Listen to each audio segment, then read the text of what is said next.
With Scindia to Delhi by Rudyard Kipling more than 100 years ago, in a great battle fought near Delhi, an Indian prince rode 50 miles after the day was lost with a beggar-girl, who had loved him and followed him in all his camps, on his saddle-bow.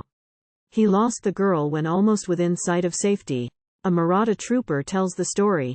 The wreath of banquet overnight lay withered on the neck, our hands and scarfs were saffron-dyed for signal of despair, when we went forth to Paniput to battle with the Mlech, ere we came back from Paniput and left a kingdom there.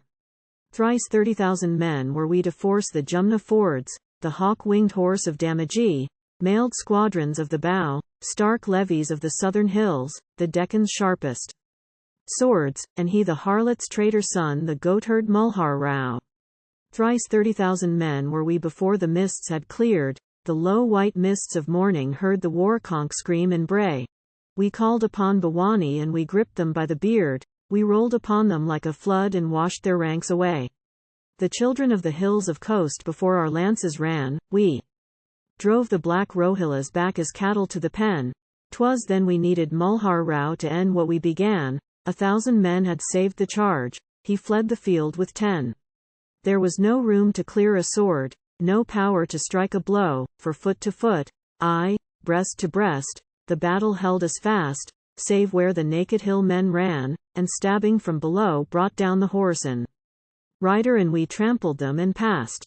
To left the roar of musketry rang like a falling flood, to right the sunshine rippled red from redder lance and blade, above the dark Upsara's flew, beneath us plashed the blood, and, bellying black against the dust, the Bhagwa Janda swayed. The choosers of the slain.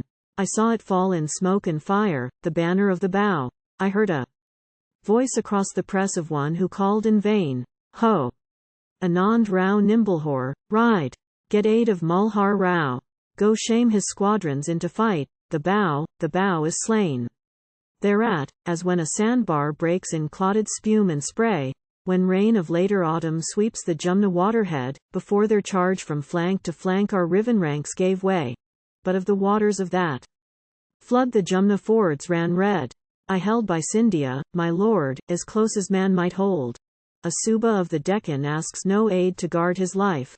But Holkar's horse were flying, and our chiefest chiefs were cold, and like a flame among us leapt the long lean northern knife. I held by Scindia, my lance from butt to tuft was dyed, the froth of battle bossed the shield and roped the bridle chain. What time beneath our horses' feet a maiden rose and cried, and clung to Scindia, and I turned a sword cut from the twain. He set a spell upon the maid in woodlands long ago, a hunter by the Tapti banks she gave him water there. He turned her heart to water, and she followed to her woe. What need had he of Laloon who had 20 maids as fair? Now in that hour, strength left my lord, he wrenched his mare aside, he bound the girl behind him and we slashed and struggled free. Across the reeling wreck of strife we rode as shadows ride from Paniput to Delhi town, but not alone were we. 'Twas Ludifullah Populzi laid horse upon our track, a swine-fed reaver of the north that lusted for the maid. I might have barred his path a while, but Scindia called me back, and I, oh woe for Scindia! I listened and obeyed. League after league the formless scrub took shape and glided by, league after league the white road swirled behind the white mare's feet, league after league, when leagues were done, we heard the Populzi, where sure as time and swift as death the tireless footfall beat. Noon's eye beheld that shame of flight. The shadows fell, we fled where steadfast as the wheeling kite he followed in our train. The black wolf warred where we had warred, the jackal mocked our dead, and terror born of twilight tide made mad the laboring brain. I gasped, a kingdom waits my lord, her love is but her own. A day shall mar, a day shall cure for her, but what for thee? Cut loose the girl, he follows fast. Cut loose and ride alone. Then Scindia, twixt his blistered lips, my queen's queen shall she be. Of all who ate my bread last night 'twas she alone that came to seek her love between the spears and find her crown therein. One shame is mine today, what need the weight of double shame? If once we reach the Delhi gate, though all be lost, I win. We rode, the white mare failed. Her trot a staggering stumble grew, the cooking smoke of even rose and weltered and hung low. and still we heard the populsi, and still we strained anew, and Delhi town was very near, but nearer was the foe. Yea, Delhi town was very near when Laloon whispered, "Slay! Lord of my life, the mare sinks fast, stab deep and let me die."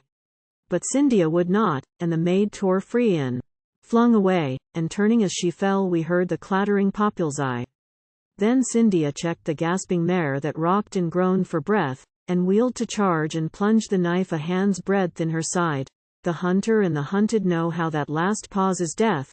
The blood had chilled about her heart, she reared and fell and died. Our gods were kind. Before he heard the maiden's piteous scream a log upon the Delhi road, beneath the mare he lay, lost mistress and lost battle passed before him like a dream. The darkness closed about his eyes, I bore my king away.